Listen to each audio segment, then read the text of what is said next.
So thanks for agreeing to talk to the class today about your experience with competence-based education at Thomas Edison State College, or is now State University. So can you start just by saying when did you enroll in Thomas Edison, and what was your major or your degree? I enrolled in 1985 for the BSN Bachelor of Science in Nursing. Great. And why did you first enroll in Thomas Edison State College? What attracted you most to that university or that college? I think at that time they called it distance learning, and what that meant was distance from the classroom.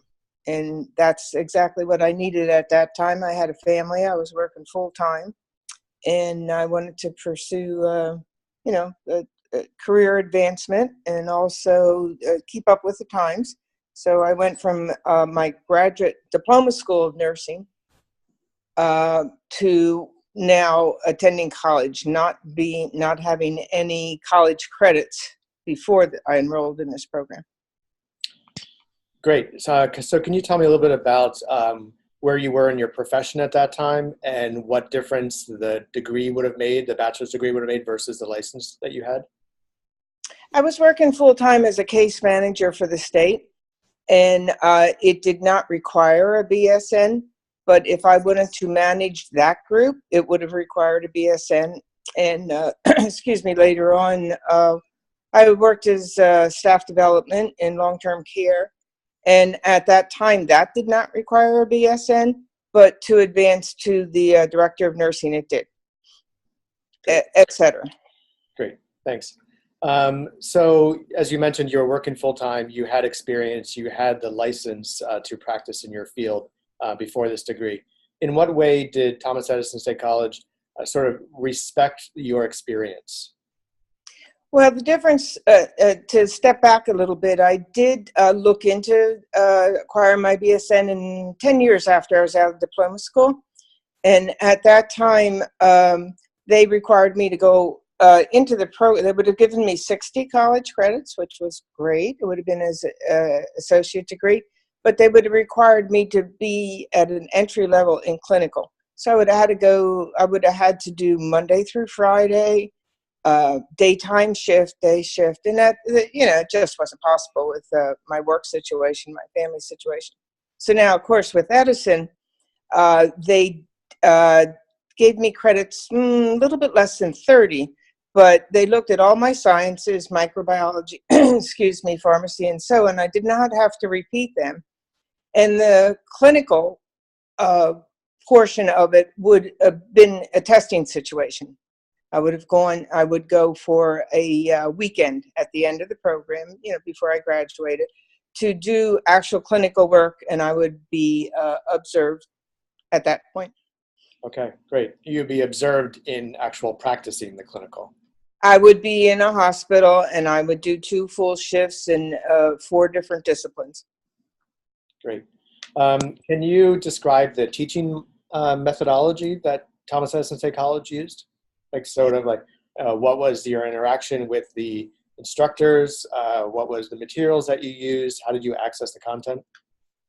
Well, for general studies, now, as I said, I had under 30 credits, so I had a lot of general studies to make up, and I either took exams for that, or I tried going to the local junior college, sit in a classroom. That absolutely did not work for me at all.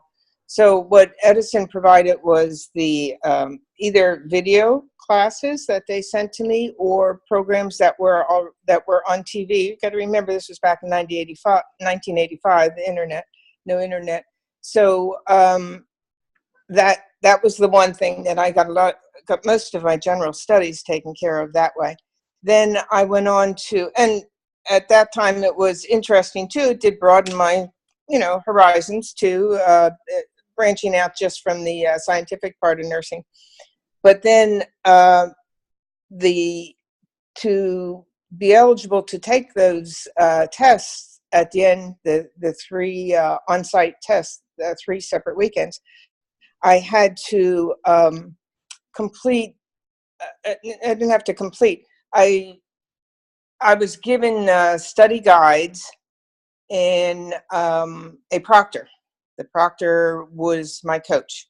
And I could tell her when we could meet. We worked something out mutually. We went to a local school. She was had her master's in nursing and was working as an instructor at the time. And she and I met for over the course of 3 of the 5 years that it took me to graduate.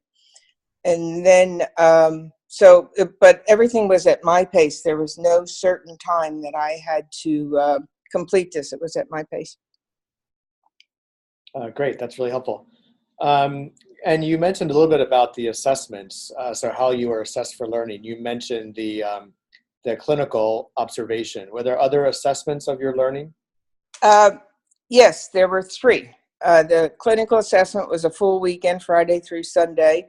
And as I said, that was in the different disciplines, pediatrics, etc. And then the other, I had to do an actual physical exam, record the results of a physical exam. And they had patients there for us to do this with. And then the third one was a full weekend again, Friday night through Sunday. And it was computer based. We were given material on leadership, research, and so on. All the things that constitute the difference between a associate degree nursing program and a bachelor's degree. Great. So you mentioned that you had pursued this because you were interested in earning your bachelor's in science to advance your career. In what way did that degree advance your career? What benefits did you reap from that? Well, I felt the broader knowledge was the experience, and the broader knowledge helped me through all the positions that I had, that not necessarily that were required in BSN. But the last position, when I was working in a research program, I advanced there to the trainer because of having the bachelor's program. Great. And I'm assuming, but I'd just like to hear from you, that this model enabled you to earn that degree. This model of education enabled you to earn that degree in ways that a traditional classroom model would not have allowed you to. Absolutely. There's no way I could have go and sit in a classroom and do the clinicals and so on and so forth. Yeah, absolutely. Great. This has been very helpful. Do you have anything else you'd like to add?